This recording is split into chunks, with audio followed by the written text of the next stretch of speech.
President Trump says he plans to keep troops in Iraq to monitor Iran. This comes as he also plans to withdraw U.S. forces from Syria and Afghanistan amid talks with Iraqi officials about allowing U.S. troops now stationed in Syria to move to Iraq. I want to be looking a little bit at Iran because Iran is a real problem. Whoa, that's news. You're keeping troops in Iraq because you want to be able to strike in Iran? No, because I want to be able to watch Iran. We have an unbelievable and expensive military base built in Iraq.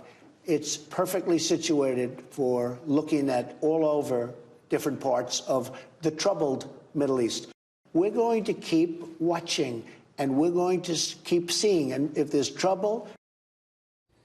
Joining us now, Walid Phares, Fox News national security analyst. This is a complicated chess game, as always, Walid. What do you think of the moves the president is talking about making?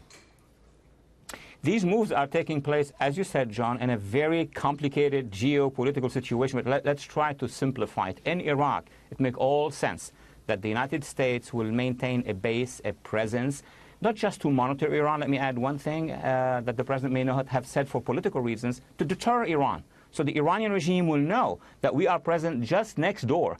And if they want to improve those missiles, as we heard 48 hours ago, they want to improve the long-range missiles, we will be there.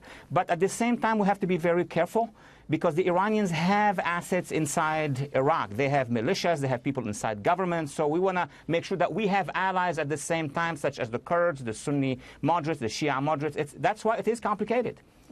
The president is getting some pushback specifically on this idea of withdrawing U.S. troops from Syria, not only from his political opponents, but from his political allies, the Republicans, like Senator Ron Johnson. Listen to this.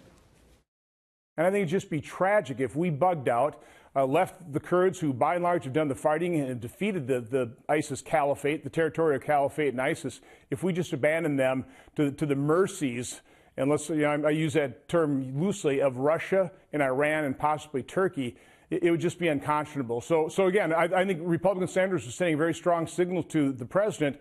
We don't want to see that happen, and I hope he is listening. So if the president does pull the troops from Syria, who fills the vacuum?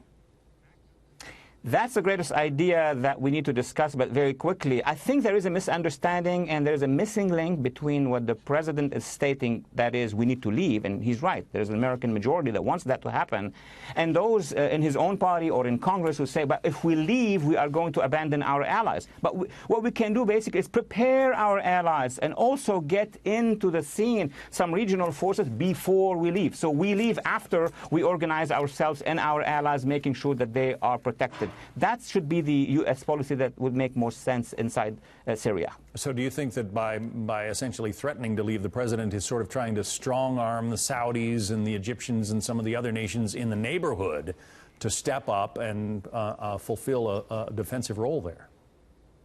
I think regionally that is what is needed. I remind ourselves that back in May of 2017, he went to Riyadh, he met with and spoke to 50 Arab and Muslim leaders. There was a decision made in Riyadh, by the way, which is to form this multinational Arab force that can deploy and help the United States. Unfortunately, 2017, 2018, we didn't do much about it, neither us nor the Arabs. So I think it is time now for the president to speak directly to the leaders of the region and include Jordanians, Egyptians, UAE, Saudis, and others as well, maybe Europeans, to form that multinational force, which will be very useful, not just in terms of defending the population, but also separating between Kurds and Turks and ending ISIS. The Kurds would be slaughtered, many observers have said, if the United States pulls out. Is that the case? Do you see that happening?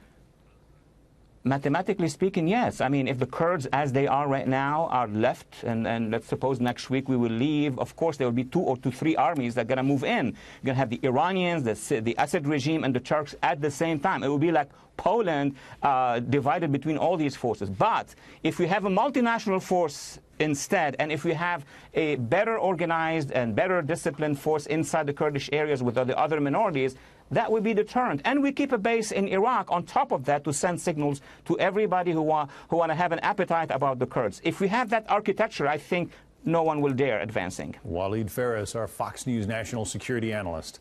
Thanks, Walid.